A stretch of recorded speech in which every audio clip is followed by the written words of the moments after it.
welcome you to the U.S. Congressional District 29 Candidate Forum. Glad to see everyone is here. I'm glad to see the three members that are here up front. I'm glad they took the invitation, the time to come to share the information with you all so y'all can make an informed decision. Again, my name is Tim White, and I'm part of the CD 29 team for the Acres Home community. And first of all, I want to go ahead and recognize and thank Pastor Dayle Perry and the Greater Zion Missionary Baptist Church for being a host location for this important event. I know there's two things that's very important today, and that's the 18th and the 29th. So it's two very important things that are going on today. And what I want to do is I want to recognize the Acres Home CD 29 team, Mr. Warren Muhammad, Ms. Sheba Roy, in their absence, Ms. Catherine Dorsey, Ms. Norma Thomas, Ms. Letitia Grant, Ms. Felicia Light, Brother Curtis Curley, Robin Anderson, and Isaiah Thomas. And from the Independent Heights, because it's made up of the Independent Heights, Carverdale, and Acres Home. And we have Ms. Natasha Johnson, and also we have here Mr. John Branch, who's here, with the Independent Heights. Also, I want to recognize people from Carverdale that I spoke with. Dr. Pam Roberson was the president of Carverdale Civic Club, and Bishop Calvin Smith, pastor of St. James Missionary Baptist Church and Carverdale Ministers Alliance. And at this time, I want to go ahead and recognize and introduce our moderators for today. It's going to be Ms. Leslie Dellisbore, Fox 26. And also we have Mr. Warren Muhammad, and I will let them give a brief introduction of themselves.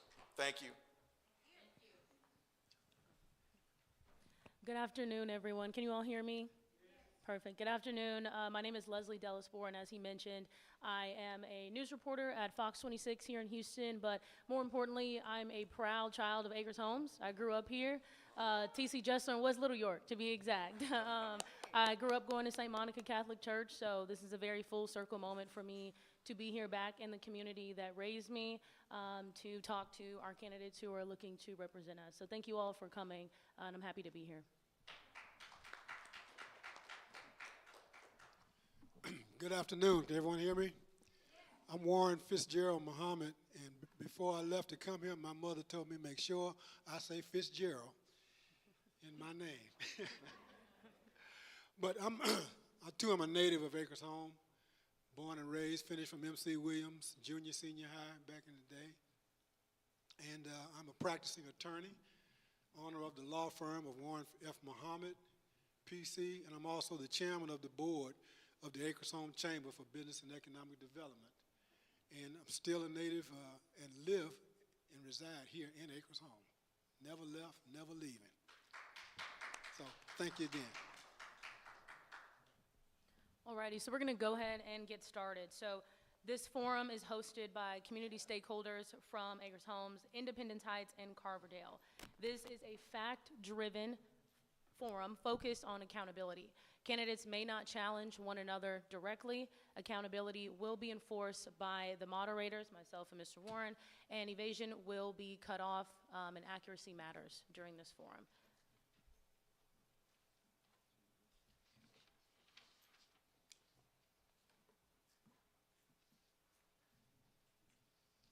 Okay.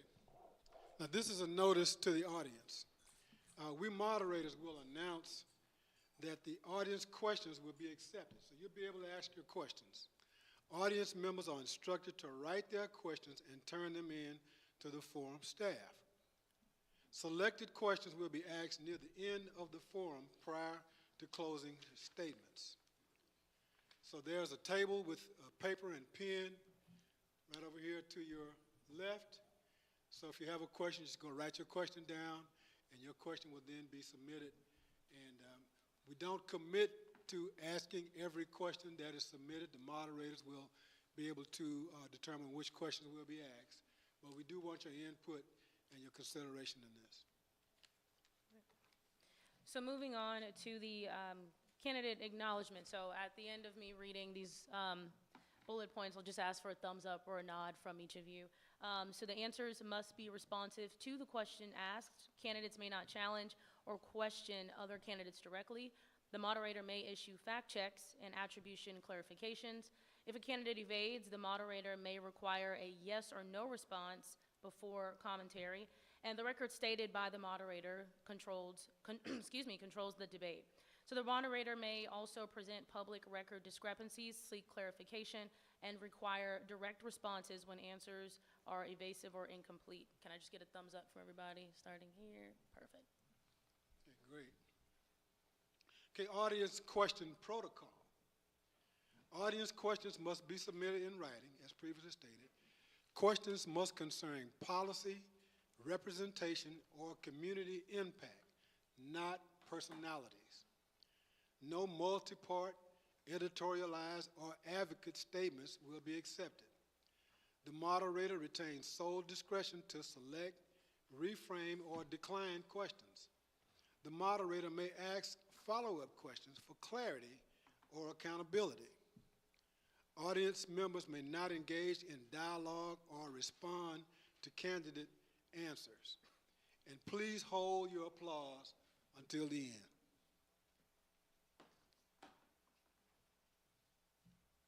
Okay, before closing statements, Leslie and I will present selected written questions from the audience consistent with the audience question protocol. If you wish to have a question read during the break, please hand your question to Ms. Sheba Roy in the back or to your left. You raise your hand. Okay. So let's get started. Alrighty.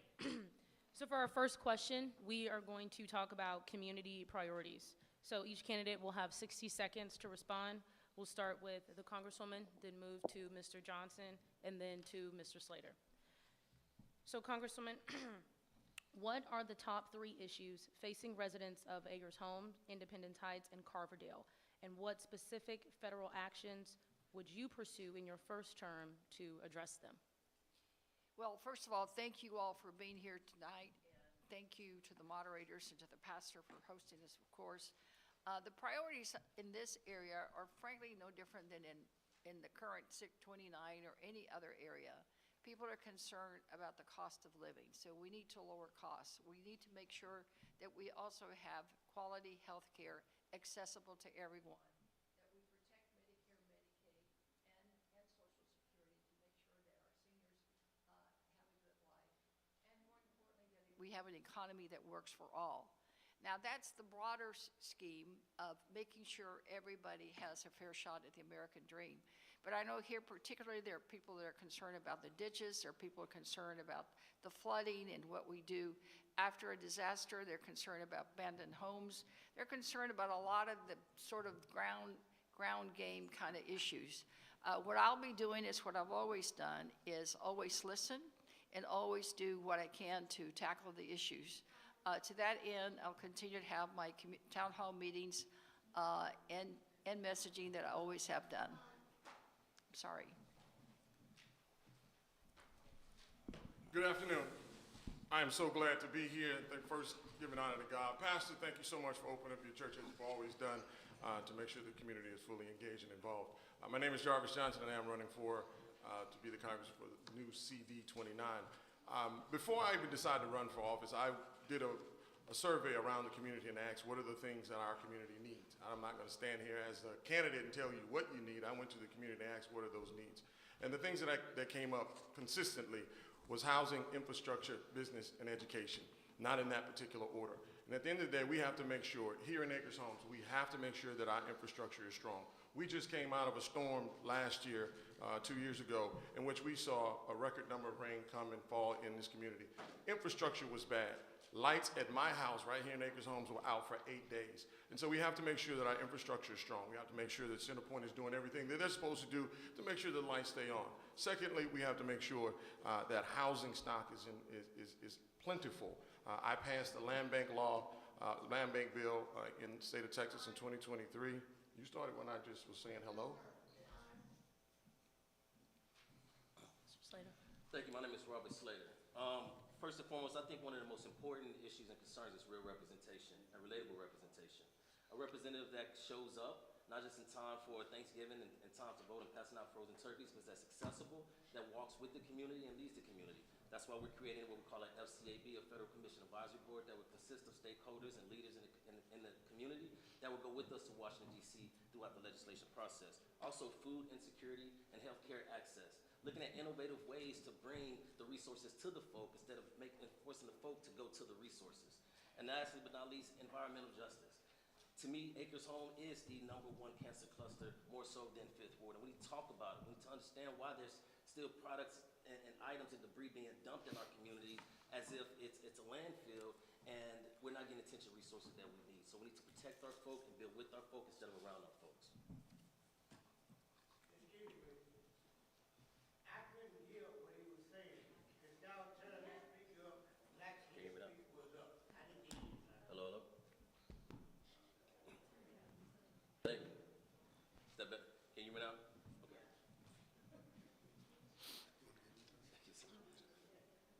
I guess we gotta get closer. It's Is kinda anyone hard. else couldn't hear? Well, let's move on. Should we do a mic check? Okay, can y'all hear me? Okay. Okay. Mike, check, can you hear me? Hello. Okay. Go good now. Okay. Much better. Thank you. Much better. Okay. Okay, follow-up question. In that same order, would each candidate please answer the follow-up question, starting with the Congresswoman? You will each have 60 seconds again to respond. With the new district adding more black communities to CD 29, historically a predominantly Hispanic district, name a concrete policy initiative you will pursue that reflects those communities' priorities.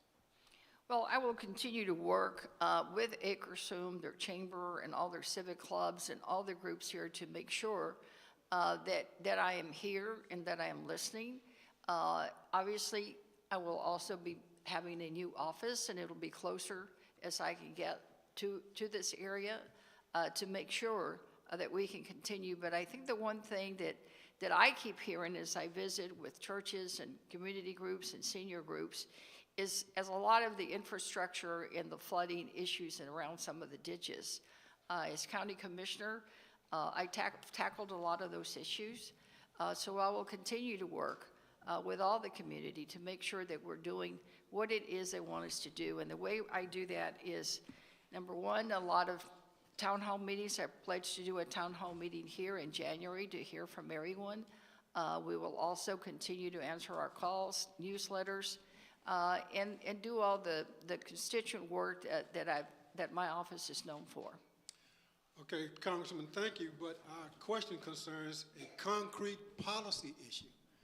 Do you want to stand by your answer, or do you want to have another 15 seconds to give us a concrete policy issue? Well, I think Policy a concrete initiative. policy issue is working on flooding. I mean, bringing more flood dollars here. I mean, that is really critical for some of our area. I know we've been doing that for the last 4 or 5 years that I've been in Congress, is working together with the Harris County Flood Control District, working with the city to make sure that they work on the drainage in the areas. So that is a policy issue that I will continue to work on. Thank you. Mr. Johnson. Coming to me? One of the things that we have to work on is making sure our banking system is right. The problem is in our community is that we can always get a loan for our phones, and a loan for a car, but we can't get loans for our businesses nor for our homes. So we have to make sure that we have more federally qualified banks that are qualifying people for these important issues.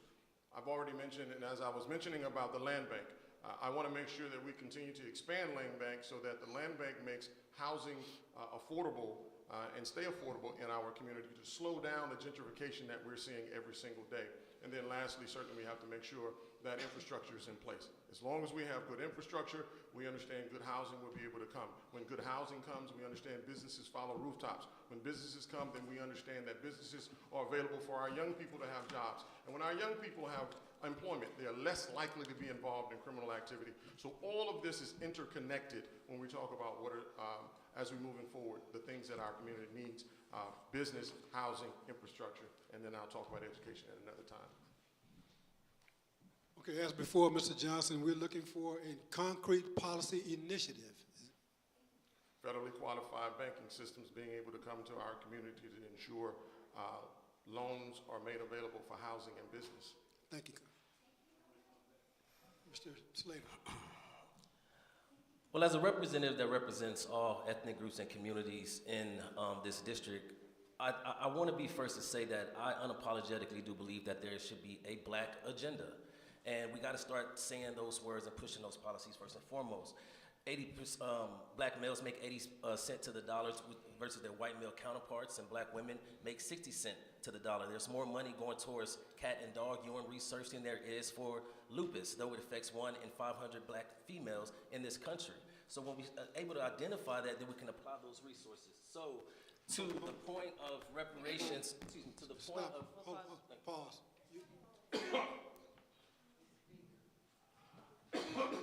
Your mic went out. Yeah. Hello? Thank you. That gets it. That's what I think. So to the point to a specific policy, first and foremost, I would look at our tax code and see if that we could provide certain write-offs and or benefits specific to certain demographics, such as the black community that has been disenfranchised and marginalized throughout the history of this country. And there is some relief that can provide there, whether you want to call it reparations, whether you want to call it recovery, so on and so forth. When we acknowledge the problems and the differences that's affecting black people, then we should be brave enough to address it. And I will first and foremost look into the tax code and derive policies from that standpoint. Before we continue, can everyone hear him? I just want to make sure. We can hear him? Okay, got it. All right. All right, so next we will talk about housing, land use, and community control. So each candidate will have 60 seconds to respond, starting with Mr. Slater, moving on to Mr. Johnson and Congressman Garcia. What role should federal policy play in preventing displacement while promoting redevelopment in historically black neighborhoods like Acres Home, Independence Heights, and Carverdale, along with the rest of CD 29? I believe that it should play a huge role in acknowledging. True generational wealth comes by way of governmental contracts. Less than 1% of black contractors get those contracts from the government.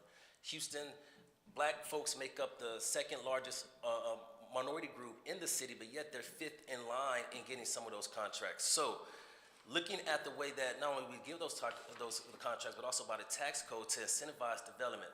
For instance, 60% of the companies that come into our communities to rebuild or gentrify, as we say, are not even from the state of Texas. So they come in, they build around you, then they sell to run up your property taxes, and then they leave. That's not okay. So what we want to do is that if you come in and you build, at least 15% of that should go back into the community, so we can have these community trust funds to kind of build those parks, to build those financial institutions, or have those rainy day banks. So when the government said that they don't have money for those folks, then the community have those funds. And so if you're going to come and build in our communities, we want to make sure that the folks of the communities are getting those jobs and they're first and front in line to get the benefits and the housing opportunities from those builds.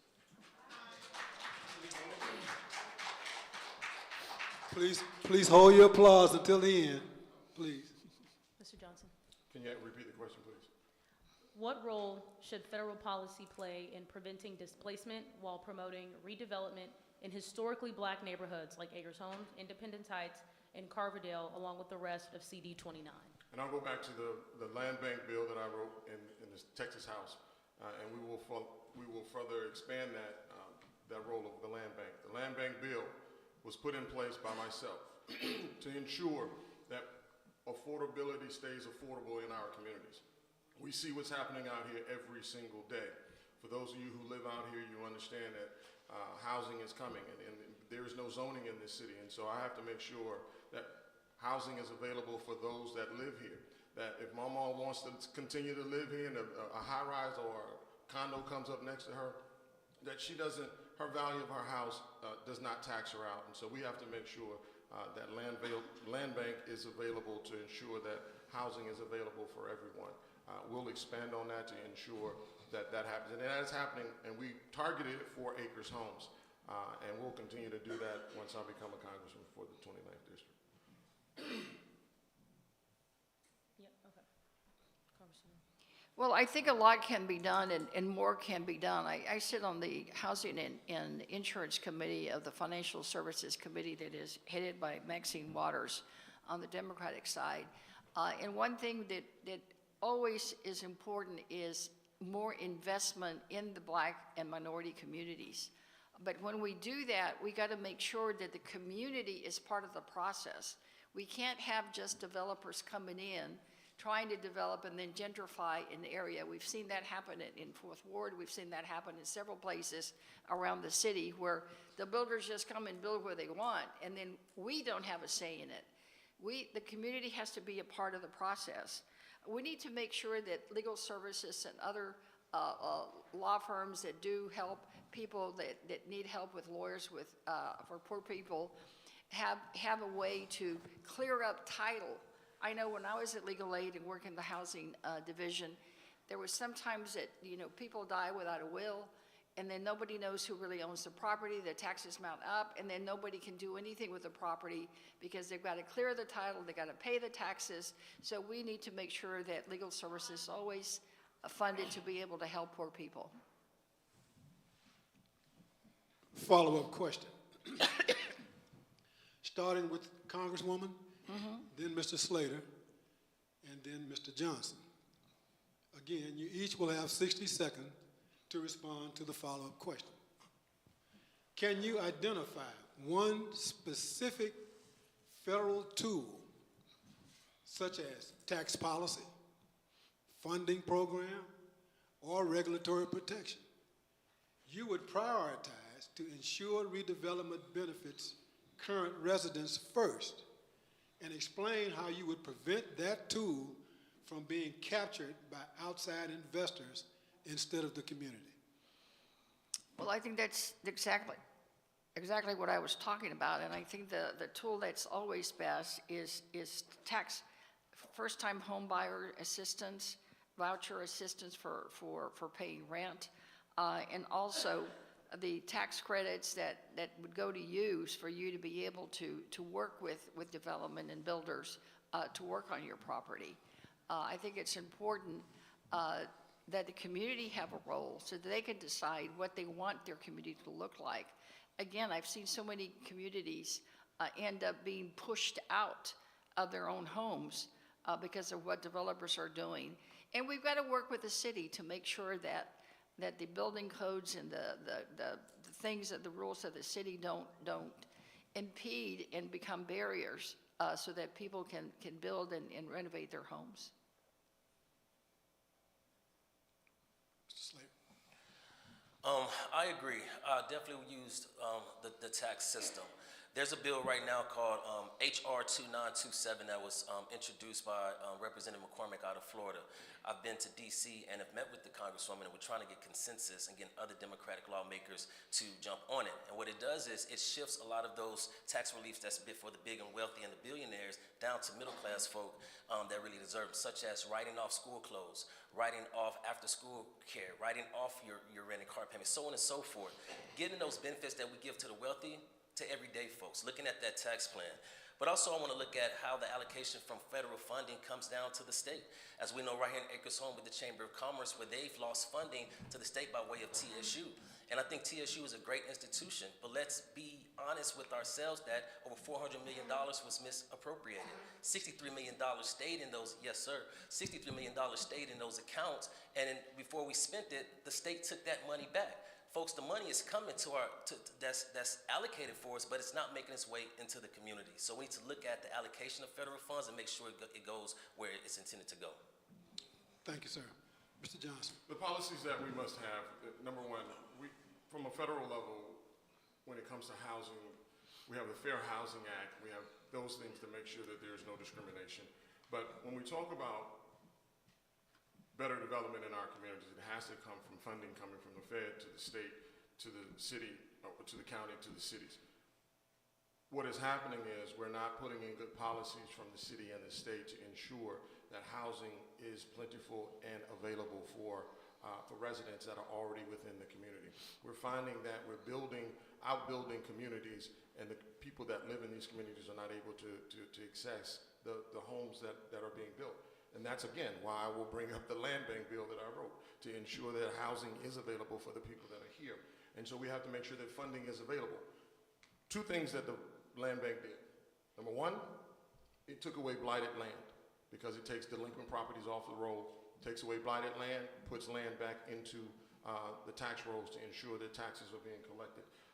And then number two, it spurs the development that is necessary. So we have to make sure that funding is coming from the federal government down to the state, back down to the city.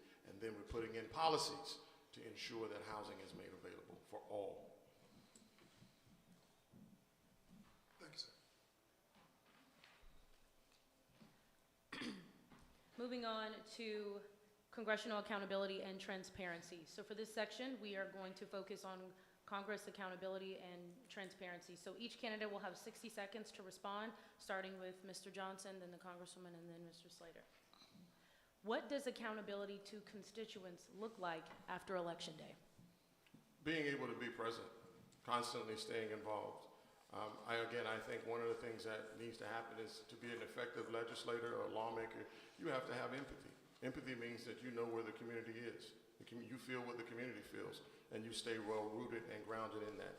As a state representative, I continue to have town hall meetings. I continue to have senior citizen events. I continue to work with the community to stay engaged and involved. You have to make sure that you're meeting the community where the community's needs are asked for. As a city council member, I did the same thing. And then as a congressional member, I will make sure that we're accountable by continuing to have our town hall meetings, continue to show at meetings like this, but make sure that these meetings are full, because our people have perished for a lack of knowledge, and we're not getting the knowledge back to the people, and that's certainly why we need to continue to do things like this. But in America, accountability is out the window, because we have a president that does not understand he has stepped over the Constitution, and so we have to come together and vote Republicans out so that we can have a democracy back in this country. Congresswoman. Well, I think for accountability, the biggest accountability really is the ballot box, being reelected, and I've been reelected 3 times. I'm battle tested, I'm experienced. Don't need to go to orientation or start out as a rookie. I'm there already battle tested. To continue that, just very, very high on constituent services. We've answered over 53,000 phone inquiries in just this year. We've had dozens of town hall meetings about issues, about policies. And it doesn't mean that I'm in my office and they come to me. I go where they are. I like to say that I follow the taco truck model. I get the truck and go to where the people are. And that's what I will continue to do. And there's no greater accountability than our voting record. I'm really proud that in the Texas Senate, I had a 100% voting record every single year. In Congress, it's between a little bit more than 95%. Half the trick is showing up and listening, and being patient and being respectful. And I don't think anyone can argue. Thank you. Accountability is simple and innovative. My Federal Commission Advisory Board will consist of 29 members elected by the community sit on this board, whom I will report to frequently and monthly. Anything that happens in DC before I vote, if time permits, I will consult with this board. They will go to the constituency, get consensus, come back, and however that board vote is how I vote. That's what avocation is. You don't vote for 800,000 people, you include them with it. Each and every year, in the midterm, I will put myself up for a vote of confidence. If 60% of that board and community think that I haven't done my job and I shouldn't run for election, guess what? I won't run.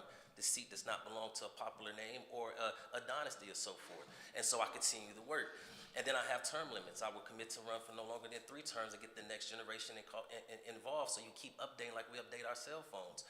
So accountability is transparency, it's trackable, and it's traceable. Every single dollar that comes to the district, we're gonna get innovative, like creating a district app so the folks can see where the money is going and apply for those resources, so our friends and our family won't get front in the line. No, the folks need to know where the dollar's at and where they're coming at. So accountability is leadership. It's transparency, it's trackable, and it's traceable. And it's bringing the folks with you to DC. Follow-up question. Excuse me. In that same order, each candidate will have 60 seconds to respond to the following question. What specific recurring mechanism will you commit to using after Election Day to report back to CD 29 constituents? How often should the public expect to hear directly from you about your votes, funding requests, and positions? Mr. Johnson. Start with me. Yes. Innovation comes with making sure that we're able to keep up with the times, and you have to meet people where they are. And if that means that we have to, there's been an idea of creating an app, the Jarvis Johnson app for CD 29, which keeps you abreast and up to date with votes that I'm taking, things that are on the roll at that particular time. We will find innovative ways. But I think more importantly, one of the plans is to ensure that every elected official within the 29th district, city council members, state representatives, school board members, college board members, we will meet on a quarterly basis to ensure that we're keeping with the plan of what we all desire to see for our community. And when we have those meetings quarterly, then we're inviting the community out to ensure that they are being aware of what our plan is. If you don't have a plan on where you're going, it's like a roadmap, then how do you get there? And so we're going to continue to work hard to make sure all elected officials are at the table, because we can't operate from a fiefdom like we've done in the past. Everybody's doing their own thing. We all will work collectively together for one common goal, and that is to strengthen and uplift the 29th district. Congresswoman. Well, the tool is communication and constant communication, not a hit and miss. We use a combination of the town halls, roundtables, going to the communities on a different topic depending on what the urgent need is in that particular part of the district. And it has to be constant. It has to be all mediums. You can't depend just on letters. You can't depend just on newsletters. You can't depend just on texting. You can't depend just on social media, because everybody receives communications in a different way. So we frankly do it all. And what we do the most of is email and newsletters to let people know what's going on in Washington, what votes are important, when I'm going to be here and where I'm going to be. My life is an open book, and I can tell you that I spent most of the weekends when I'm home because, again, in Washington, you're there all week. So sometimes people do tell me, well, we haven't been seeing you. Well, it's because you don't see me during the week. Seniors tell me that a lot, because they meet during the week and I'm only here on weekends. But when I have a break like this week, I went to several senior centers. That's always a priority for me. Thank you. My biggest strength is coalition building, networking, and building the infrastructure. And it's going back to the FCAB board. For one, meeting monthly and communicating, but most importantly, proactively. How many times have our representatives and elected officials came and told us after the fact of something passed that such bill was bad, or this is what we got to live with? And that's the problem. We're steady reacting instead of being proactive. A lot of folks can't read an 800-page bill and understand. Our seniors may not check their email, and technology is too advanced for them. So it's not their fault. We have to get innovative and figure out how to get the communication to them, get that consensus before we have a backroom deal. There's too much of that going on. And I agree that one person can't be everywhere. But that's where innovation come in. You're supposed to see your representative. You're supposed to feel the impact of your representative. We see here and feel this President Donald Trump every single day in our lives, and he's not here. So your representative is supposed to have that same presence in a positive way, but we got to figure out how to do it, and that's what I'm committed to do. Thank you, sir. Moving on, we will now look at lobbyists and corporate influence, starting off with the Congresswoman, then moving on to Mr. Johnson, and then Mr. Slater. Again, each candidate will have 60 seconds to respond. What limits, if any, should be placed on corporate lobbying and campaign influence in Congress? And how would you ensure that the interests of working class communities in CD 29 are not outweighed by national donors and corporate agendas? Well, I would start with getting rid of the ruling in Citizens United that allows corporate America to create their own PACs and give whatever amount they want to then lobby Congress. That has really hurt us in many ways. I think the campaign contributions now are probably where they should be. The limit from PACs is $5,000, individuals is $3,300. That's still high, but at least there's a solid limit. It's better than the state of Texas, where Greg Abbott can get $1 million from 5 different people, and now they're all land on really nice boards. So it's important. And I think what's important is just making sure that your member knows when to stop. For example, I don't take money from payday lenders. Payday lenders just make poor people poorer, in my view. I don't take any money from the NRA. I grew up with a rifle and a shotgun because I'm from a farm, and that was a way to go hunting when we were hungry and we didn't have food at the table. But guns are meant to kill people, so I don't take money from the NRA. I also then take money, sorry, there's a few others I just don't take money of, so we can control ourselves.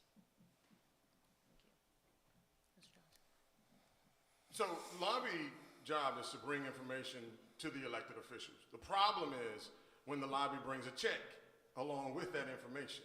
Those are the things that have to stop, because we are seeing that in this game of politics, it has become a rich man's game. Because if you have business, you're going to get business, you're going to take money, and then you're going to do what's in the best interest of the money that you receive. And so we have to get the information if we want to pass better bills. But the information has to be citizen driven and not business driven. And so we absolutely have to take money out of the game of politics, because this has become nothing more than a rich man's game. And the richer they are, the further detached they are from the citizens' needs. And so putting more restrictions on funding, because why someone needs $1 million, $2 million, $10 million in the bank just to simply put a name on a poster board is beyond me. You have to simply do your work in the community, and that will carry you into your campaign. And so I want to make sure that we take those type of funding mechanisms from the lobby and from big business out of government, period. I definitely agree and think that Citizens versus United needs to go out of the window. But I also believe that each candidate shouldn't raise more than what the average income is in that district. So if 29, the average income is $56,000, and guess what? A candidate needs to know how to figure to make it work with that. And I also learned that if you have a plan, then you don't need anything extra. You just go directly to the folk. And I can tell you firsthand, as long as we've been running, it breaks my heart to go ask someone, even for $29, given when people can't afford to put food on their table or their bills or so on and so forth. That breaks my heart. And we see these slush funds and campaign accounts that is just sitting there, and it's not putting back in the community. So it should be a limit. It should be trackable and traceable. And the influence of who's giving and who's donating should be reported and should be looked at. Folks, follow the money. You could tell who controls that candidate by who's donated to them. So, but when you have the folks and the small donors, then you know that those people are committed to the people. So we need to flip it and put that first and foremost. Thank you. Follow-up. This time we have 2 follow-up questions, starting with Mr. Slater, Mr. Johnson, and then Congresswoman Garcia. Each of you, again, will have 60 seconds to respond. The first question is, what is your position on PAC donation limits, and have you or will you accept donations from APAC, and for those who don't know, that's the American Israel Public Affairs Committee, and military industry PACs? Mr. Slater. My position is it should be a limit, extremely or totally out of it. What is a PAC? They give you the check, but they give you the resources, the boots on the ground. Do they supply support? No. My position on APAC, when they first called one of the campaign managers, I refused it. There's no need to talk. And I want to be clear. When we was running District 18 over a year and a half ago, even before President Biden at the time, and I was going to against other candidates, we were the first campaign to call out the genocide in Gaza and call for a ceasefire in Israel. And I'm supportive of Jewish community and our folks, but at the same time, when somebody give you the check, guess what? They're going to want a return on that investment. We can't be beholden to that. And so we need to start looking at the communities, all communities, and the effects of it. And by way of money and influence and super PACs, that is the loophole that they look in to get that power over you. So in a nutshell, no to APAC and no to super PACs. People all the way. Mr. In respect to the PACs, where we stand with PACs right now, we understand PACs are bad because they are influential to candidates. But in the theory of what PACs should look like, if the Acres Home Chamber of Commerce, if the Acres Homes Community Super Neighborhood, if any group here decided to create a PAC to elect black candidates, the CBC PAC, if those PACs are involved, do we stop them because they're a PAC, or do we accept them because they're doing what's right and in order for the community? So I want to be clear. PACs that simply are trying to buy influence are absolutely wrong. And I have never accepted money from PACs like that to simply get my vote. But when you're talking about PACs that the community has said they want to be a part of, these are community-based PACs, then absolutely, we want to accept those PACs because we do need the support, the help to get the information out to make sure that the community knows your agenda, knows your platform, and they can resonate with that. So I'm not accepting money from large PACs, military or otherwise. But when you look at the communities that I'm working with, I want to make sure that I'm supportive of the community. Okay, the question was very specific with regard to two PACs that are known, the APAC and the military industry. No. I have received money from APEC in the past. I have not so far this year. And I've never received, to my knowledge, anything from any military, what did you call it? Military industry PACs. But as I was saying earlier, payday lenders, added to those two that I mentioned earlier, payday lenders and NRA, I also don't take what I call baby jail builders. The people who build the detention centers for ICE where they put children in cages and treat them so badly and give them rotten food and no milk. I don't support baby jail builders, and I don't support charter school PACs or PACs for vouchers that take money out of public schools. So those are just things that I do without anyone telling me to do it or not do it. It's just a principle for me. But I do think that the super PACs are the ones that really need more control. As I said earlier, I think that $5,000 for a PAC is probably not really high. It's a lot less than what they do in Texas. It's the super PACs that have millions. I mean, I know someone who did a super PAC just to be able to help elect their favorite candidate. Thank you. Follow-up question. Second part of the follow-up question. Will you have conflict of interest safeguards on campaign funding? Mr. Johnson. Mr. Slater, yes. Excuse me. Absolutely. I think it should be, and I'll be transparent to see who's the oversight. We'll definitely go from a federal to see a campaign oversight finance committee per se to make sure that whatever is given, I'm sorry? You might.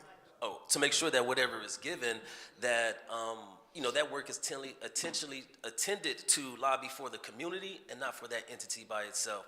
So safeguards definitely need to be in place to see not only the amount, the frequency, even down to the visits, the point of contact, so on and so forth. So safeguards, a mechanism on those relationships and what is expected on the return, absolutely. Will there be a conflict of interest policy for my campaign? I'll restate it. Will you have a conflict of interest safeguards on campaign funding? Yes. Ms. Garcia? Yes, and I do that in every work that I do in terms of the bills that I vote on and the things that I do. I also serve on the Ethics Committee for the Congress, and there are very many rules about conflicts of interest and self-dealing and other issues related to the integrity of the House.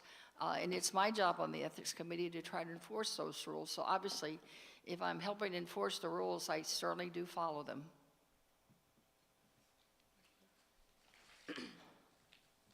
Now taking a look at national policy, starting with Mr. Johnson, then Mr. Slater, and then the Congresswoman. Again, you will have 60 seconds to respond.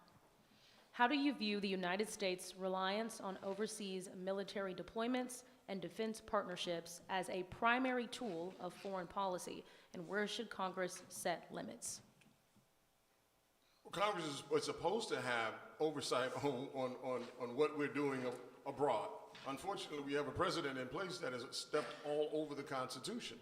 So number one, we have to take back control of Congress, we have to take back control of this government, and we have to ensure that the Constitution is being followed properly. That is the hardest thing in the world to do. How will we do that? We have to get out and vote. We have to get out and vote in November. March is great because we're going to be, this is us, fighting in the Democratic primary. But in November, we have to make sure that we're getting that out. So right now, deployment overseas to protect our relationships abroad is being used wrong. Donald Trump is using our military as his own army to step on smaller countries like Greenland, like Venezuela. And those are unconstitutional in the moves that he is making, and we cannot allow that to happen. We have to stop that where it is and be unapologetic about it. But at the end of the day, protect our borders and protect our communities from any attacks from other foreign nations. The president does not have the right to declare war on any country without congressional approval. But all these loopholes and say, hey, this is not a war, we just got in and put an indictment against the president of Venezuela. And we need to look at these loopholes and pacifying this president and strengthen those. But also our military influence abroad, now we're looking at new type of warfare, such as economic warfare. The amount of bonds that China owns, the amount of oil dependencies from OPEC and these Middle Eastern countries, so on and so forth, that has gotten us to beholden that it's not necessarily a tactical war that we're fighting. We're fighting a war in the economic space. The US dollar is on its way to crashing. And so we need to look at all of our relationship and dependencies, and also to see who got us by the neck, if you will, to where even before a shot is fired, it's some countries that can pull a plug and crash our economy if we were to go to war. So we need to look at it all abroad and look at how it's all connected and communicate to the American people, and then shore our alliances up, especially with NATO and some of our partner and allies, and support them as well.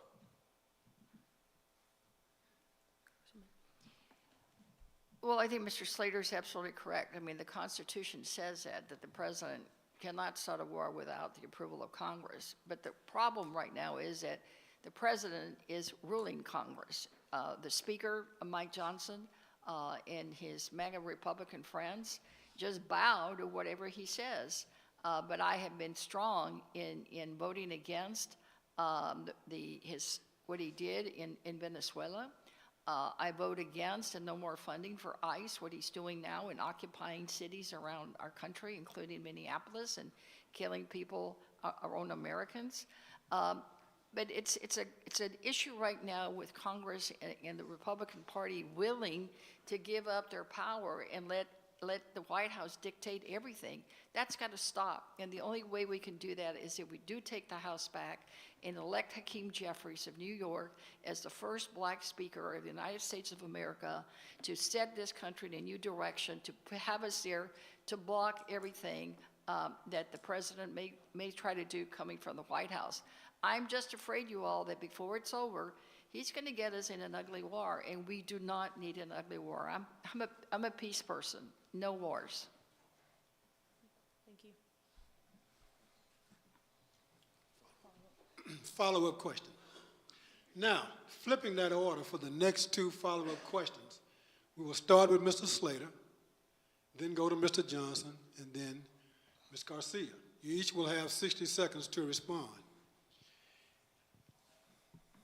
What would be your position, and what would you do with regard to stopping President Trump's use of executive power to wage war without congressional authority? Well, first and foremost, we all know that when the Democrats take over, we're going to impeach them, right? Every registered Democrat, that's number one. But as Democrats, we also got to have a plan next, right? Not only impeaching them, I tell people all the time, we're the Genesis of transformation. Nothing is happening that God has not allowed to happen. It's not what's being destroyed, it's what's going to be rebuilt and transformed, because a lot of these things that weren't created for us in the first place. And so everything that he has pushed that envelope and stretched this Constitution to its max is exposing where our gaps are at, and we need to strengthen those principles. So removing him, prosecuting him and his administration, these ICE agents, no limitations on murder, hold them accountable, and then we start the rebuilding process. And so after that, we also need to look at strengthening Congress and its oversight. What's the point of having oversight hearing when administrators come in there, ignore you, cuss you out, be disrespectful, and it's all bark and no bite? And so we have to really put policy and power back to the Congress, because this is an equal branch, three equal branches of government, and not just the executive branch. So strengthening congressional power. Mr. Johnson. I think where we stand today is we're allowing Republicans to run ramshot all over us. Power concedes nothing without resistance. This country was built on civil disobedience. This country was founded on the very principle to fight back against a tyrannical government. Here we have today a tyrannical government. And we can all sit up here as Democrats say we're going to fight, fight, fight. But at some point, the fight has to be taken directly to their doorstep. I am not advocating that January 6th was right. But at the end of the day, when they continue to come into our communities like they're doing in Minnesota, like they've done in Los Angeles, like they're trying to do in Houston, at some point, we as a community have to stand back up and stand up against this tyrannical government. The Second Amendment was put in place not for us simply to protect ourselves and have all these guns, but it was simply put in place so that you had protection against a government that wanted to oppress you. We have to get to a place where we are going to fight back against Donald Trump and the Republicans, because you cannot be rational with irrational people, and you have to meet them at levels that they understand. And when I become the congressman, they're going to meet me at that level. Well, I'm battle tested. I have been fighting Donald Trump from the very first term in office. Y'all may remember that Nancy Pelosi, who was Speaker of the House, made me an impeachment manager. I worked on his first impeachment. I've signed Al Green's impeachment resolution that he filed last year. The issue is not impeachment, because we can't really do that until we have the votes in Congress. And that's the first thing we've got to do, is elect enough people for us to have the gavel so that we can control the agenda. If not, we have to force it, and we've done that at least 3 times, where we fight back and we force votes. We forced one on the Ukraine funding. We forced one on the saving Obamacare. We can do that, but we have to be unified as a party. We have to be unified, and we have to continue to fight back. And I think that we can do that. And if we do that in a big way and stop him at every turn, then he's done. I mean, once we take the gavel for the next 3 years, we can block him at every step of the way. So there is a way to fight back. And I'm all for making sure that we fight that he doesn't come to Houston and he doesn't invade us. At this time, we want to take a 10-minute break. If you wrote down any questions, please submit your question to Ms. Roy at the table. And now's the time to turn those in. Members of our CD 29 team will select the top 5 questions that Leslie and I will read to the candidates. So see you all in 10 minutes. Let's take a break.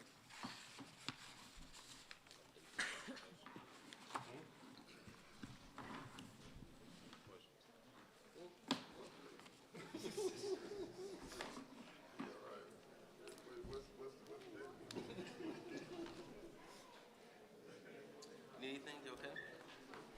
No, but I thought they were going to give us an opening. I think they're so anxious or something. They're so anxious. They're so Yeah, it's different. I don't know. It's anxious to do it. Well, maybe it's because we didn't start right at 2 and they wanted To to catch have up. time.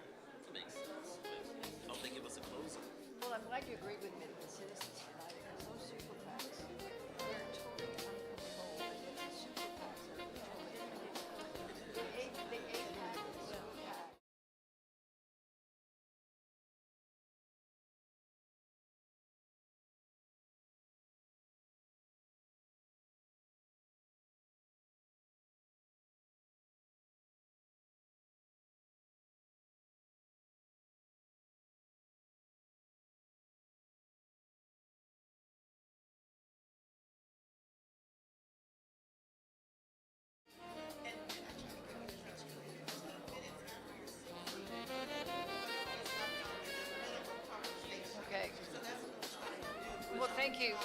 know, I keep forgetting because I look this way and I forget that you're over here.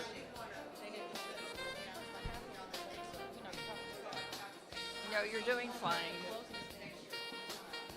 Thank you.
Okay, can I get everyone's attention? We're about to resume this candidate forum. Got to get everyone's attention.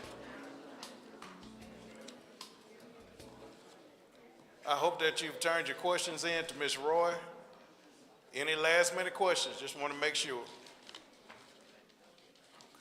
All right, at this time, we'll resume. Back in the hands of the moderators.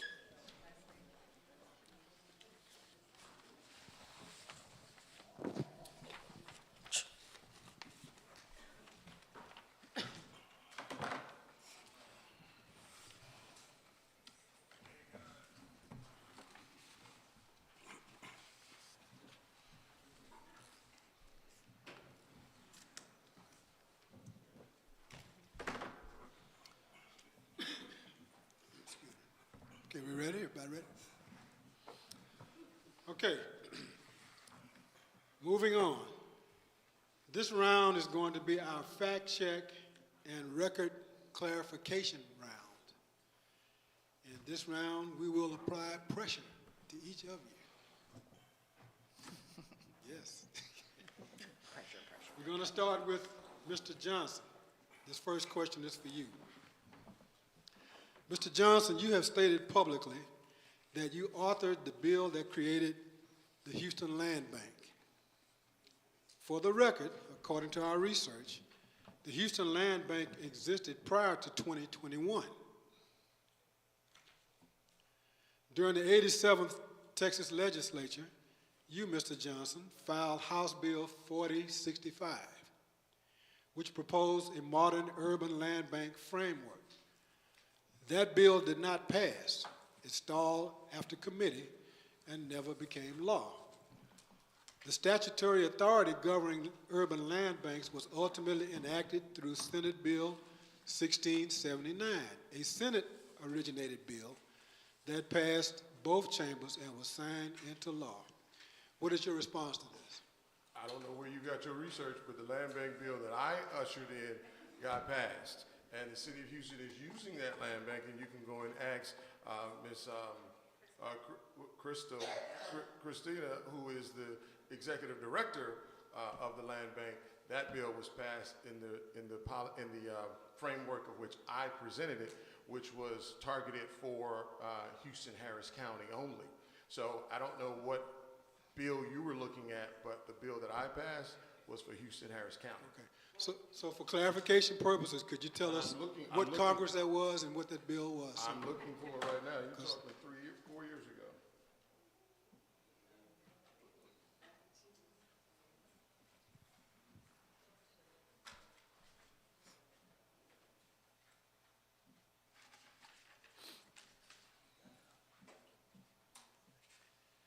Once I find the bill, I don't have the bill in front of me, but the bill was passed in the 88th legislative session. If somebody from my team would look that Okay. up, I will do this. If someone from your team, we can move on, but if someone from your team can provide us that information, we'll give you the opportunity, because it's all about the community having specific information and knowing. So we'll give you opportunity. If you can get that information, we can share that with the public. Sure.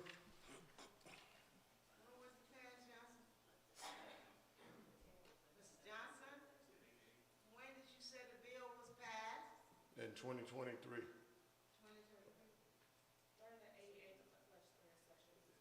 Okay, we'll stand for clarification or more information. Are we good to move? Timekeeper, are we good to move? Okay. Okay. Does that conclude your answer as of now, Mr. Johnson? We'll wait for The bill was passed. The land bank bill was passed in Houston-Harris County, the bill that I put forth to ensure that any vacant, abandoned properties can be stricken from the tax rolls so that the Houston-Harris County will be able to put that into a bank that will then be made available for home development at a later time. And it cannot be purchased by developers. It would be built by the Houston Land Bank itself. That bill was put forth and passed in the in the, I'm sorry, in the House and the Senate. And matter of fact, my co-author on the other side, with the bill, who carried the bill on the other side, if I'm not mistaken, was John Whitmire, if I'm not mistaken. You got it.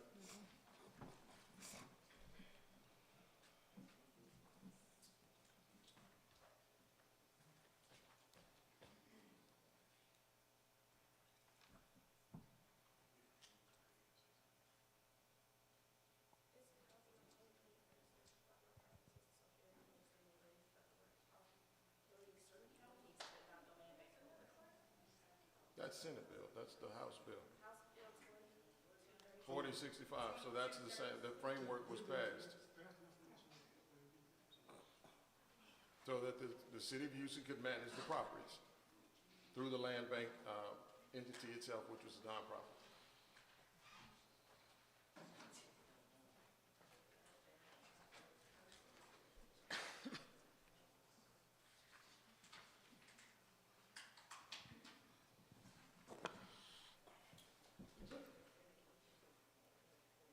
So you have House Bill, that's part of the land bank program, House Bill 2236 and the 87th and 88th.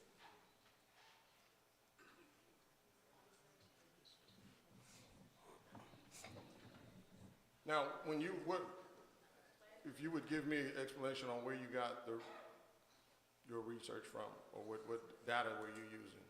The internet's never wrong. The internet's never wrong? No, we're staying for clarification, Mr. Johnson. I don't want to, we don't want any false information. The land bank bill was authored and passed out of the House and the Senate, and it is enacted into law now in the city of Houston. The land bank is currently being able to take properties, because prior to the bill, the land bank had to go and purchase property and had to stand in line just like everyone else when it came to trying to get land for development. My bill offered the opportunity to create that, to take them out of that. Okay, thank you, sir. And again, if your team get us that specific legislation or bill, okay, that's an answer, okay. Do you want to say it again? No, it's House Bill, what you said, 20. Bill 2236. Can we let him answer that? Let him I'm give it. sorry. But I'm sorry. It's time, okay. Well, no, we'll allow him to give this answer because we don't want any confusion or bad information. House Bill 2236. This is associated with legislation relating to the authority of certain counties to adopt a land bank program. That bill was passed. It was started in the 87. Is that one yours? Oh, wait, we're not going to address. We're not going to allow each candidates to candidate. We're not challenge each gonna- other. Sorry. But just to be clear for the audience, are you saying that's the bill that you authored? The land bank bill passed in the state, and it was specifically for Houston Harris County. Okay, and is that the bill that you authored? Yes. Okay, we'll move on. Congresswoman Garcia, your campaign materials state that you secured more than $1 billion for the Houston area hydrogen hub. However, the hydrogen hub funding was awarded by the U.S. Department of Energy through a competitive national grant process created by federal law, involving multiple industry, local, and federal stakeholders. You supported the enabling legislation and advocated for the region, but did you directly award or control the funding? So given that distinction, do you stand by the claim that you personally secured the hydrogen hub funding, and how should voters understand the difference between advocating for a project and controlling or delivering federal funds? Well, I obviously didn't personally hand them the money, but I frankly did more than advocate, and I know Pastor, with all due respect, I worked my ass off to get that done. It was more than advocating. It was meeting with the President of the United States himself, meeting with Vice President Kamala Harris, meeting with the Secretary of Energy. It was about making sure that Houston was included in the grant process so that we could be competitive and apply for that grant. You know, talk about letters, phone calls, I can't even tell you how many I did, because it was a big priority for us, and it was a big priority for the region, because it is the future growth for our area. It's about jobs, and it's about bringing the new technology that we're going to need to be effective competitors. And we were competing with a lot of other hubs, California and some others. So it really took a lot of work. So yes, I helped secure that. And I think it's important for people to remember that advocated makes it sound like I said, oh, hi, how are you? We need something in Houston. No, it's a lot. It takes a lot more than that. And once we got the funding, and yes, I voted for it. Yes, I met with the committee members and everybody involved to make sure Houston got it. Thank you, ma'am. Mr. Slater, Yes, sir. unlike other candidates on this stage, you have not held elected office. No, sir. So voters cannot evaluate you based on legislative record. Instead, your candidacy turns on electability and credibility. It is public record that you have a prior criminal record and served time in prison. Yes, sir. Some voters view that history as disqualifying in a general election. Others see it as evidence of rehabilitation, accountability, and resilience. Why should Democratic voters believe you can win a general election in this district despite that record? And what convinces you that voters who do not already know your story will trust you in federal office? Well, I actually think that's a strong suit, and let me tell you why. Because people have written off Acres Home as a disqualifying community. People have written off so many black people as a disqualifier for get jobs in lending. And so I've lived those experiences. And let me tell you this here. Over 25 years ago, I was a knucklehead. And it wasn't reflective of my parents who I'm sitting over there. It wasn't reflective to my upbringing. I was just so smart, I was stupid. And I made bad choices. But most importantly, I didn't have elected leaders or mentors or programs that could have kept me off of the streets and out of jail. That's why I'm running for office. 1 in 3 black men have a criminal record. And it's so many times that I was a statistic. And I lived through that. But then it became a success story. So we always want to put some respect on that as well. And so it's no matter where we come from, it's where we're going. I'm not running to be a politician. I'm running because I have a responsibility because of where I came from. And I want to teach so many other people to prevent them from going down that same route. Hold your applause, please. Hold on. And also, let me be clear also. Because of that record is why we're spearheading a credit union that's for just and impacted folks. Because of that criminal record is why I sit on the Chamber of Commerce for the Prison Entrepreneurship Program, where we're trying to bring businesses and jobs for those that are incarcerated. 33% of men are living in the shadows because of that right there. So I want to bring them out. It's my responsibility. It's my name. It's what I've done, but it does not define me. And I appreciate it. Thank you. So,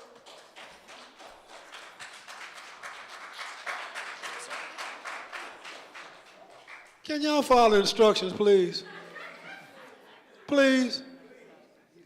Hold your applause until the end. Thank you. so Mr. Slater, I'll follow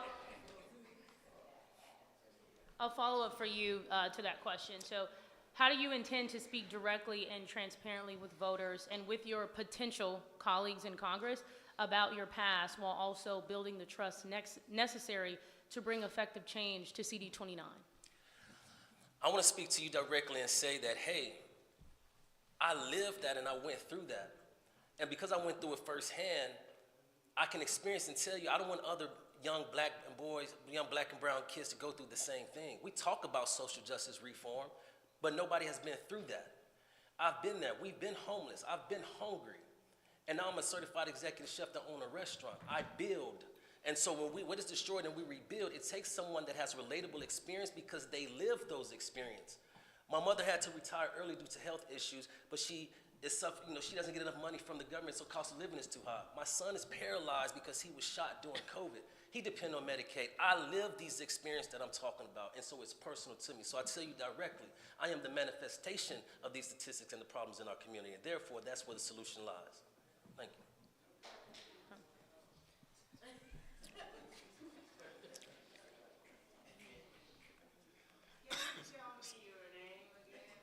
Excuse me, we're not gonna do, we're still, Robert Slater. okay. Moving forward, at this time, Leslie and I will take turns reading a select set of questions from the audience. These questions were selected by members of the CD29 during the break. So I'm going to start.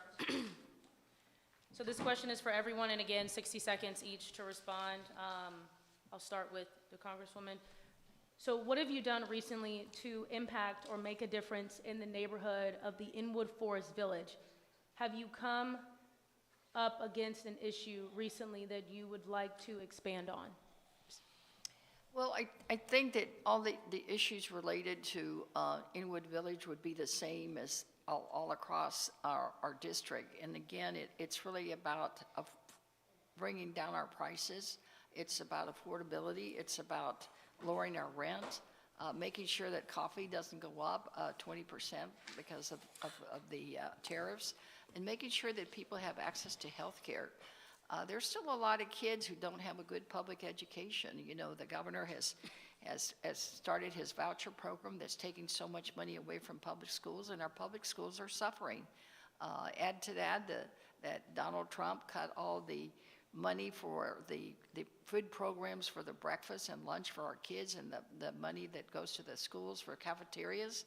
You know, we've got a tough fight ahead of us, so I'm going to be about making sure that we work for all working families in that neighborhood and all our neighborhoods throughout District 29.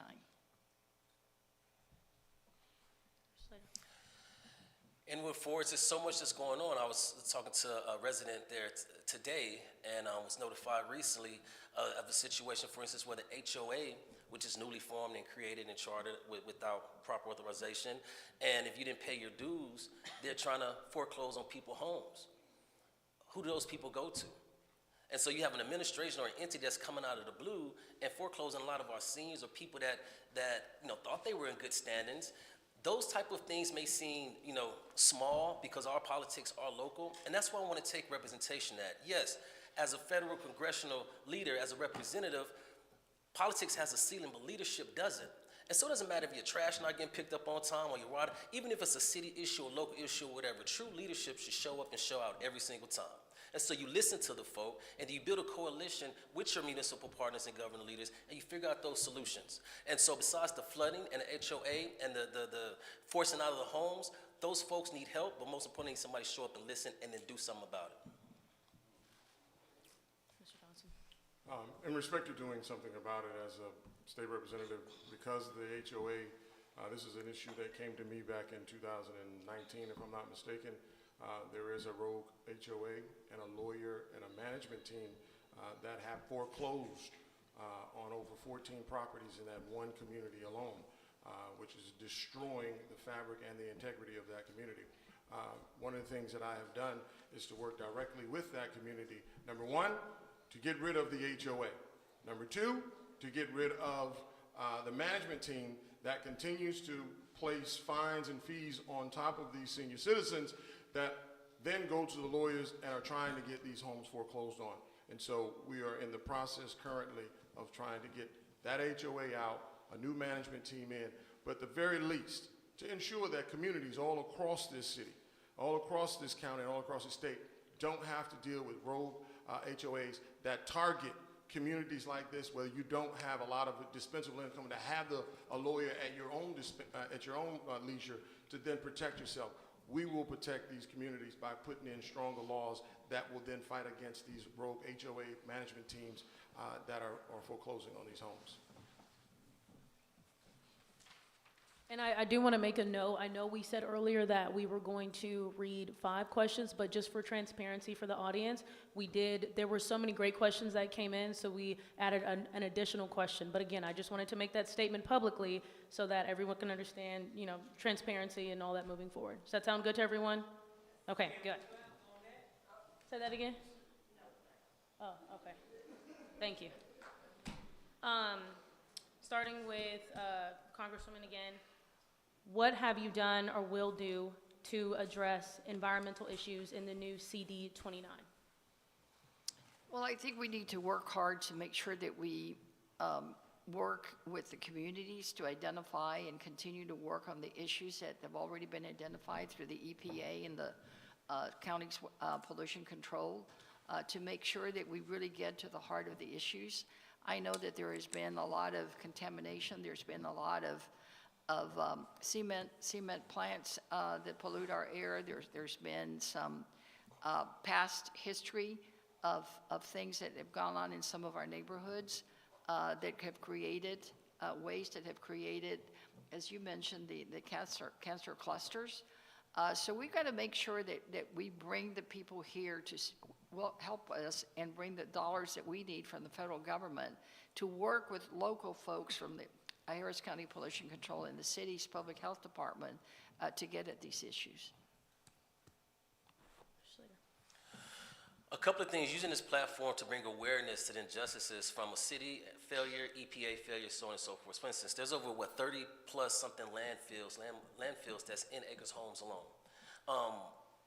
This past year on my birthday, instead of celebrating, we had one of the largest trail ride on environmental justice over in the 5th Ward area. It's a gentleman in the audience named Mr. Spencer. Everybody know him. That's out there that we're working with closely to bring awareness to him because his daughter lost both of her kidneys. His wife, ex-wife, has 100% disabled, and he had to be forced out of his apartment complex. But because of who owned that complex and they're influential, we turn our heads as a community sometimes. Folk, we got to talk that talk and walk that walk. And so we need to hold those people accountable, bring them to justice, and also do more about it. Next week, we're holding a cleanup because people are dumping boats and trash left and right. But you know what? When the government failed us, it takes real organized leaders to do something about it. So we're bringing in small trucks, we're bringing in small businesses, we're bringing in the community and nonprofits to organize as leadership should do. When nobody else got us, we got us. And it takes a leader to reinforce that to the community. Mr. Johnson. What's your question? What have you done or will do to address environmental issues in the new CD 29? Thank you. As a state representative, I was the only state representative in this county that actually stopped a batch plant from getting permitted in this area. I stopped a batch plant that was trying to open up on TC Jester and DeSoto Street. When Waste Management wanted to expand their landfill for another 25 years, I stood up and worked with that community, and we stopped Waste Management from receiving another 25 years of landfill access. And then lastly, I drafted a bill, it did not pass, that we would make sure that any landfills that were in place could not be utilized for home development. It had to be used for green space. And certainly could not be used for any water or have water systems on them, but only used for green space. Those are the things that I have done. So this is not in theory, this is an actual application and work done and successful at. Next question. Would each of you share your thoughts on increased health care expenses for Americans? And what would you do about it? Congresswoman, you can go first. Okay, this is the third time you've called me first. I think it needs to be fair and spread around. I'll go. Whoever wants to go first. First of all, healthcare is out of control. No, just saying, if y'all said it was going to be fair. Well, we were going back and forth during the other questions as well, so we didn't, but if you would like to go second or third, Mr. Johnson, you can go first. I don't mind. Healthcare in this country is out of control. We place priority of dollars over the health of people.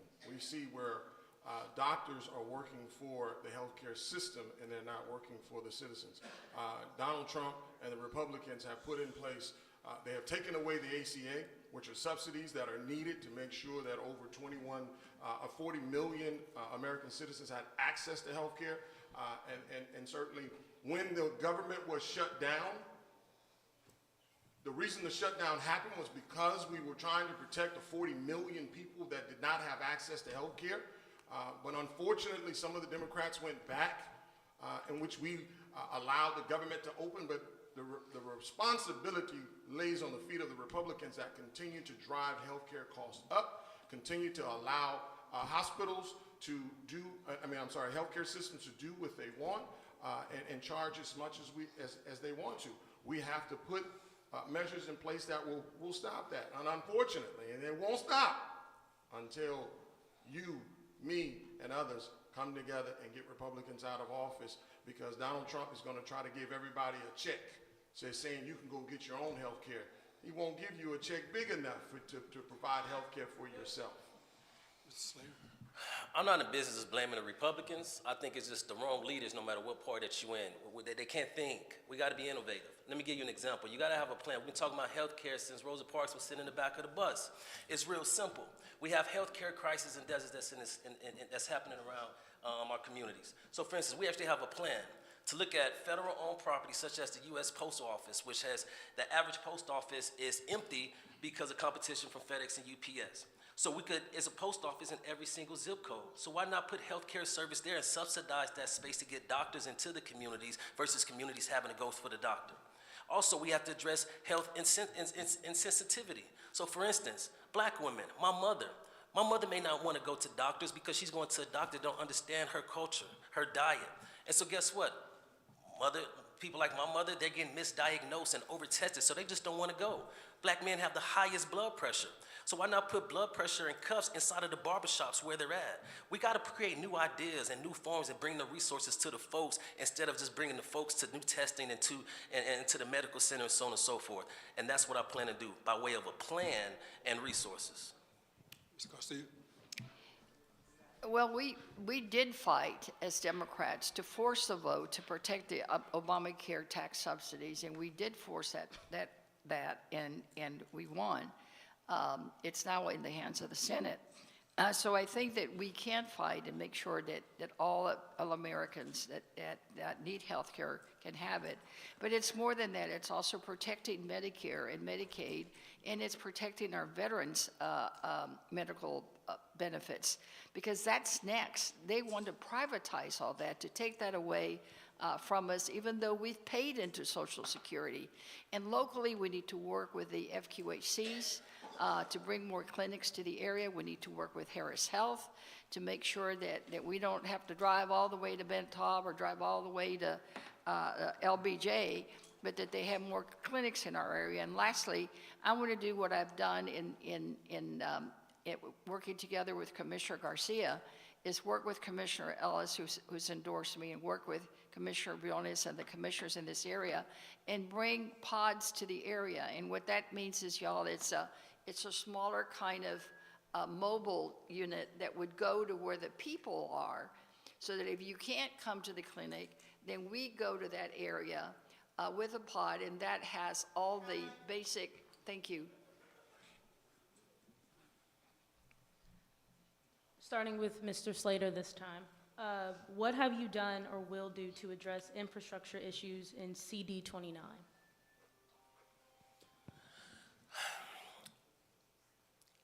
First off, look at the crisis that how TxDOT goes about in deciding whether it's a 45 expansion. I think that we need to redefine the terms and agreements and how we build in our communities. And first and foremost, I think it should check every box. That's environmental justice, it's humanitarian justice, and it's community justice that's taking place. So for instance, when TxDOT came with a $9 billion expansion for 45, increasing and displacing so many homes and businesses, imagine if we would have just took, what, 1%, $90 million. What could have $90 million done for that communities? Well, we could have bought 5,000 electric vehicles for our seniors to give them a free rideshare program to get their medicines and get to their doctor appointments. We could have done so much. So we need to look at how we redefine and how we build. Secondly, when I drive down DeSoto or a neighborhood, I see these new homes that got sidewalks, but so many other homes don't, forcing our kids to walk down the middle of the street. And I'm walking past piles of dumps and trash. But then also go up and I see in a corner store where there's about 20 people that's needing jobs. So when the government failed, why don't we get those young kids, give them a trade, give them training, go build their own sidewalks, somebody that has to lead them. We got us. It takes community service, community civic, but it takes the leadership to get out there and do it. We don't have to be in a majority to get things done for our minority communities. Ms. Garcia. Well, I think with infrastructure, we need to, the role of the member of Congress really is to bring home the money. I used to tease with Sylvester Turner when he was mayor that when I was city controller, my job was to watch the money. But as a member of Congress, my job is to bring home the money. And we've succeeded in bringing home money not only to the city of Houston, the flood control district, the port, Metro, to make sure that they can get things done. The key, however, is to making sure that they do invest in all communities and that it doesn't just stay downtown or the other side of town, but that it's everywhere. So I would rely on many of you to provide the input that I need throughout town halls, through calling us, to making sure that we work with the mayor, we work with the county commissioners to get the infrastructure that's needed in this area. Short of that, I think it's important also to keep in mind that we also have an opportunity to provide funds at a smaller level. The big road jobs are like $30 to $40 million, but the $1 million, $1.5 million smaller grants are done through community-based project funding. And I've succeeded in bringing home some of those dollars to the smaller communities. And when I say that, it's because right now I do represent Galena Park, Jacinto City, and other smaller communities. Okay, this will be, Sorry. did we miss someone? Yeah. Yes. Go ahead. Your question was, what have I done to improve infrastructure in this community? Yeah, what have you done or will do to address infrastructure issues in CD 29? As a city council member, I created the largest CIP for District B. When Wheatley Street was a 2-lane road that had 6-foot ditches on each side and rickety bridges for people to get to their homes, I put the CIP in place to ensure that that became a 4-lane thoroughfare with a median and an esplanade. When I wrote the ordinance to ensure that and I did this on purpose to ensure that every fire station had to have improved roads in front of them to cut down on response times, because I understood you had to do the entire block, and that happened on Little York.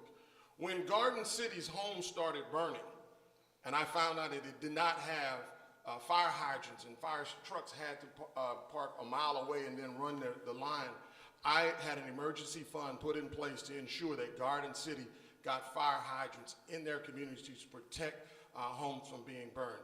So at the end of the day, work has been done to ensure the greatest outcomes for our community. Just for a point of clarification, Mr. Johnson, so that we don't know, the audience can know and I can know myself, what is the CIP? It's the Capital Improvement Program, which deals with the money that you're using for infrastructure. It includes roads, bridges, parks, libraries. Thank you, sir. Okay. We'll toss this one up to whoever wants to go first. Do you agree that there should be congressional term limits? If so, why? If not, why not? And if so, what limit? Or if not, why? I think there should be some form or fashion of term limits. I'm 54 years old, and I'll be a doggone if 64 sees me in office. I truly believe that it is time that we start passing the baton, that we start working with our younger generation that wants to be politically active. And that's why I created, when I was a city council member, a state representative, and when I become the congressman, an Emerging Leaders Program, so that individuals who are interested in the field of politics can come be a part of it.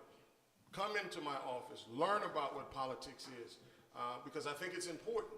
Because we all have good ideas, but you have to have a knowledge of how the system works. And so I want the young people to have that understanding of how the system works. They're working in the office, they're building relationships, they're building coalitions, so then they can be successful when they decide to run for office. So I do believe that there should be some form of fashion, but I will take and put term limits on myself. Yes, and I'm glad that Mr. Johnson agreed that you should vote for Robert Slater and passing that baton.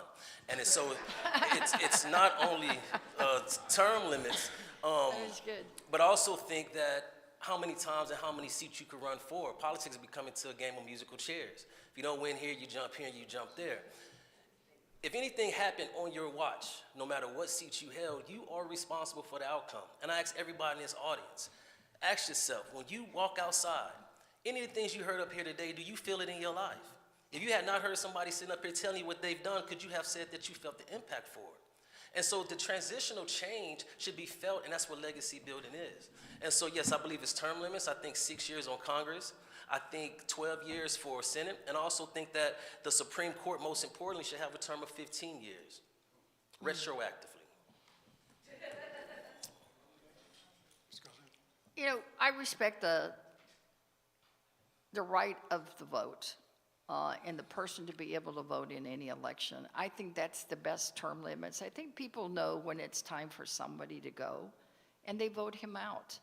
I have supported term limits to, I'm sorry? Oh, I'm sorry, I thought you said so. You know, through 3 terms, 3 two-year terms. But then I saw city council and what it's done, term limits has done to city council and our governors in our city, where like everybody knows how long someone's gonna be there, people start lining up. Sometimes, you remember, I was city controller. You sit with people who look at you from the departments and go like, I don't have to worry about what you're gonna say because you're gonna be gone in 4 years. You know, you can't look long-term, like any infrastructure project doesn't get built in 3 years or 5 years. Some of those are 10 years. So you do need a continuity of experience and institutional knowledge. So I probably wouldn't, now I've changed it from 6 to maybe 10. But the best term limits is the power of the vote. If you don't like what somebody's doing, or you think that person's too young or too old or needs more experience, or you don't like them for whatever reason, vote them out. That's the best term limits in the world. Okay, this will be the last of these questions from the audience. What will you do specifically to address the concerns of the elders or the elderly in CD 29? And whoever wants to go first can go first. Well, I'm really proud of the work that I've always done with our seniors, and we always say in 29 that it's all about the seniors. We have a very extensive senior program that we visit with close to 1,000 seniors throughout the year, and it's not just at Christmas with the frozen turkeys. It's all the time, and if I'm not there, a member of my team is there, because to me, that's really what matters, is taking care of our elders. They're the ones who have the wisdom and laid the groundwork for us. So I will continue to have that type of involvement with our seniors and to protect and fight Medicare, Medicaid, and VA. Again, I am not going to sit back and watch Donald Trump privatize Social Security. That would be a travesty for all of us. Our seniors are precious. They've invested so much blood, sweat, tears, and resources into this country, and when they get to a certain age, they should be able to live and enjoy the fruits of their labor, but unfortunately, they're the most vulnerable constituency that we have. I mean, even in some of our senior living homes, elevators are going out, doors aren't being locked out. And it's so many problems, and even the certain senior living facilities are overcharging them in price guides, and they may not have the family to reach out and say something. So, Rob, what will you do? Well, let me tell you what we're doing right now. First and foremost, working with the seniors is we're creating a technology hub where we're taking young folks out of college to be able to partner with these senior living facilities to teach them the updates of technology, teaching them how to read their emails and so on and so forth, because a lot of our seniors feel intimidated with the advancement of technology. And so bridging the gap and partnering those that feel comfortable with these seniors would be the first and foremost thing. A lot of seniors don't have, unfortunately, they buried their kids when their kids should be burying them. And so bringing the resources to them, not just telling them what it is or telling them who to vote for, but giving them the time and the resource and the understanding of what's happening and to feel assured and protected. And so however and whatever that looks, that's the biggest commitment that I have, because that's the constituency that we should look after the most, I believe. Since 2006, I've had quarterly, sometimes annually, town hall meetings for my seniors. And we address them, and we dress them up as Christmas parties or Valentine's parties, because we want them to enjoy themselves, because I like giving them their flowers while they're here. We had one in November, and we'll have another senior citizen event on February 11th at the Baker Ripley Center, in which we're going to be discussing wills, trust, to ensure that we have to talk about what death really is. We have to make sure that you're passing on the assets, because every time one of our seniors die in our families, there's no will in place. And then the family is fighting over the property. And lo and behold, we get what we got in Acres Home. So we're going to make sure that every senior has an opportunity of creating a will, creating a trust, to make sure that they can pass the assets on that they have to their loved ones, and that the loved ones will not be burdened by the taxes that may be owed or fighting over it. So I think those things are very important, and this happens again. For me, it's always been either annually or we do them quarterly, and so we're going to continue to do that when I become the congressman of the 29th Congressional District. Continue to work with our seniors to ensure that they have access to the information, and we're bringing it right to this step so they can have useful information.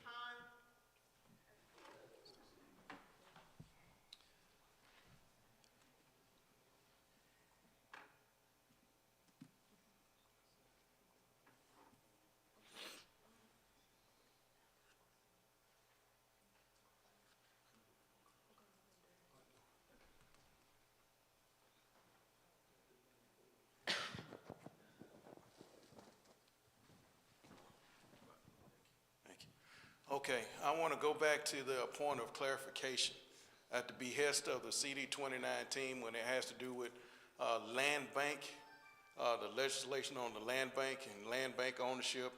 There's two different subjects. There was a law to actually create the land bank, and there was a law legislating to actually to allow the land bank to build on those properties. And I think we had two different misunderstandings, or I'm not sure, but I want to clarify that there was actually two different subjects. One is creation of a land bank, and one to actually allow houses to be built on, allow the land bank to, to build homes on the property. So I just want to make sure I clear that up with a point of clarification. I just wanted to go back to that. But it passed. Yes. Did, But it passed. still doesn't answer. Did both pass, or which one passed? Which one was his? That still doesn't answer the question.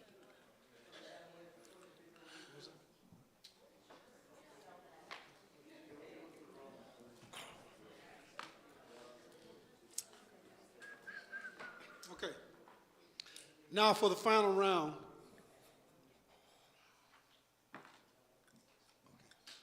Okay. So just for clarification, what passed and what didn't pass? Just what passed? The aspect of the land bank that'll offer the opportunity for they to strike from the road and then allow them to build on the property. That passed? Yes. Okay. Okay. For the final round, we'll now enter into closing statements. Each candidate may make up to, but not more than, a 3-minute closing statement on why you should be elected congressperson for the new CD 29. Whoever wishes to go first may do so. I'll start with ladies first this time. Well, first of all, thank you all. I know it's almost been 2 hours, and thank you for being here and for your patience. And again, thank you to the pastor for letting us here in his church. I'm running for re-election so I can continue fighting for working families, to make sure that we can lower costs, to make sure that we've got access to health care for everyone, that we protect Obamacare, and make sure that those millions of Americans that would be without insurance but for Obamacare continue to have it. I want to make sure that we have a good economy for all of us. People are tired of living paycheck to paycheck. People are tired of going to the grocery store and see the increased costs. When coffee costs 20% more, when eggs cost more and more every day, even just an avocado, because of the tariffs that they come from Mexico, everything's going up. So we got to make sure that the economy works for all of us, that we bring in good jobs with good living wages. And we got to make sure too that we have affordable housing. I sit on the committee that oversees all of housing projects and dollars coming down with Maxine Waters. She supports me and endorses me because she knows that I care about people, and I care that it's important that they have a roof over her head. And it's not just the renters, it's also the homeowners and the homeless. I'm battle tested. I've been fighting Trump since that first impeachment. I'm ready for the next fight, particularly as it comes to all of his illegal actions and you know, it's more than unconstitutional, y'all. It's immoral what he's doing in Minneapolis, shooting 2 of our own citizens, occupying cities. We've got to put a stop to that. So I ask for your vote. I ask for your support.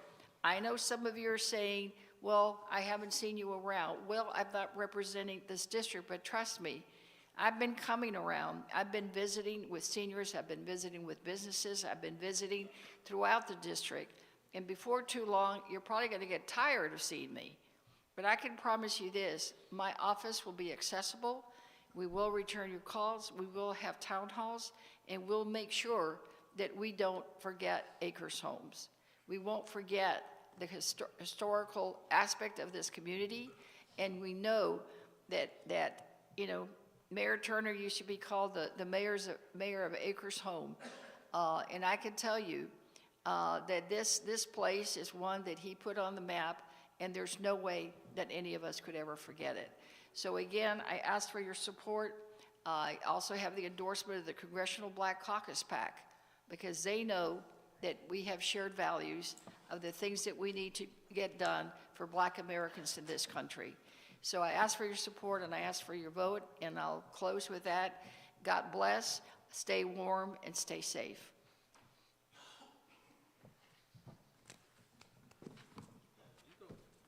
You want to do rock, paper, scissors? Rock, paper, scissors. You saw me home right up there. That's okay. That's why training is good. It's good to be able to train. You got to train. Now, let me thank you guys for being here. By show of hand, how many are from Acres Homes out here? How many of you from Acres Homes? Let me just say to the rest of you, thank you for coming out and being a part of this. It's so very important. I am running for CD 29. The district has dramatically changed. Where it used to be, 80% Latino, and Republicans have stolen black seats. This is an opportunity for us to make sure that we have representation strong for our communities. But I think there's one ingredient that every smart, effective legislator must have, and that's empathy. You must know and feel what the community feels. You must understand what the community understands. And you can't simply be an outsider that wants to come in and give your ideas on what you think the community needs. I am Acres Homes. I'm Rainbow Skate. I'm St. Monica's Friday Night Dances. I'm Minimax. I'm Orlando's before it became Orlando. I'm Greens Point before it became Guns Point. I know this community. I grew up in this community. I got married in this community. My children were raised in this community. Yeah, I got divorced while living in this community, but I still live in this community. I still live in this community. My children still live in this community, and my ex-wife, who happens to be my best friend, still lives in this community and is doing a wonderful job as a state representative. And I will tell you, the most important thing that we can do is have someone who knows how to get the job done. As a city council member, I had the largest CIP in the entire city of Houston because I understood what was important to build our community up. I knew I was being able to get Wheatley Street done and make sure that Garden City had its fire hydrants. As the owner of Aunt B's, I gave high school students an opportunity to get their first job and for ex-felons to get a second chance. And yeah, by the way, have great biscuits and a great breakfast. And then as a state representative, I passed the bill to make sure, and you can go fact check it since y'all been fact checking my bills, put vocational ed back into schools to ensure that our children have an opportunity of having skills to go to work if they weren't gonna go to college and trying to go straight into the workforce, but they would have the skills. I also made sure that we put in place sickle cell awareness. We put in place to deal with health disparities. All of those things are certainly important. So I'm not asking you to vote for me on a great idea and great theories, because that doesn't produce anything. I'm asking you to judge me based on my work and not my words. I've delivered at the Texas Capitol, and I'm going to deliver in the nation's capital, because this Democratic Party needs a new energy. Certainly someone who understands the process, and someone who lives in this community, who understands this community, and won't come and talk at you but certainly dialogue with you to build a structure and a plan around what our needs are. And that it will be including all elected officials coming together. I'm Jarvis Johnson, running for CD 29. Thank you. All right, ladies and gentlemen, let's get serious. It's two things. Some communities are surviving and some communities are thriving. And recycled politics is not gonna get us to the thriving part when we're content and comfortable with just surviving. So it all sounds good. And you can't now all of a sudden have ideas and a plan, but where were you then when you was in office, no matter what position that you held? We've seen what you could do. We've seen this show before and before, rerun different channels, so it sounds good. But we need a fighter that's built for this fight. You can't use the weapons of World War I and try to come into World War II. It's a whole different ball game. So I get the experience and I respect my colleagues and their experience, but what have that experience gotten us? The experience of life and being relatable is key. I got locked up on Antoine. I knew what my community around here, where it failed me at. So it's not talking at it, talking to, I've experienced it. And so it's a responsibility for me to come back. And guess what? You won't have to fact check my work. You will know my work. It's time to put District 29 in front of the line, but it takes a frontline soldier. It takes a front line that's gonna lead from the front and bring people together. I'm not asking you to vote with me, vote for me, I'm asking you to come with me to DC. We created a Federal Commission Advisory Board where you come and approve what I vote on, where you come and get the facts up ahead. We walk and do this together. And if I don't do what I do, and I don't do what I say I'm gonna do, you fire me. That's true representation and redefining it. I fight for my mother. I don't want my mother out here fighting for me. I fight for my father, I fight for my kids. It's different. I'm a fighter that's built for this fight. And so the experience that we need at this time is a fighter that's built for this fight because they've lived those experiences. These are not ideas. I've been to Washington, D.C. 4 times, meeting with sitting representatives. I am the president of the Southern Christian Leadership Conference, the group that was founded by Dr. Martin Luther King for the state of Texas. I'm building out that chapter right now. We have a social justice advocacy group. We have brought economic teachers down here. We have fed over 20,000 people this past Thanksgiving out of our pockets because the government couldn't fund it. We do the work silently. You may not have seen or heard about me, but you've seen our work. That's what representation is. This ain't fact check, this is livable. Go to standwithslater.com, and STAND stands for it's successfully taken a new direction. It is that time. We have a new district, new direction, new leadership. And you need a fighter that's built for this fight, not a rerun. Thank you.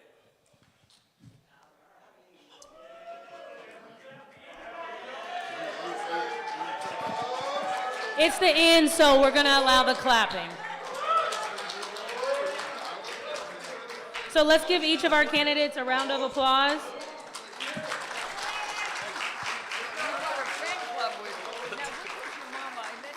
Candidates, we want to thank each and every one of you for being here this afternoon.